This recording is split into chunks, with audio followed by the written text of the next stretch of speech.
এই বানর শোন, শিয়ালকে যে বলবি যে সন্ধ্যার আগে আমার খাবার যেন পাই, আর না হলে বলবি যে সিংহ তো কি করতে পারে জানিস, ঠিক আছে? ঠিক আছে মহারাজা, আমি এখনই যাচ্ছি শিয়ালকে বলতে। আজকে তো দেখি শিয়ালের কপাল খারাপ, মহারাজার হুকুম মানতেই হবে। ওহ বানর ভাই, কোথায় যাচ্ছ তুমি? এই তো তোমার কাছেই তো আসলাম আমি।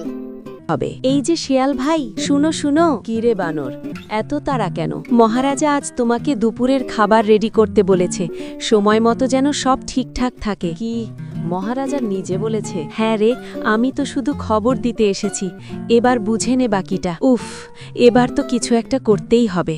উফ, এখন কি করব? সিংহ মহারাজা তো দুপুরের খাবার রেডি করতে বলেছে, কিন্তু আমি বানাবো কি দিয়ে?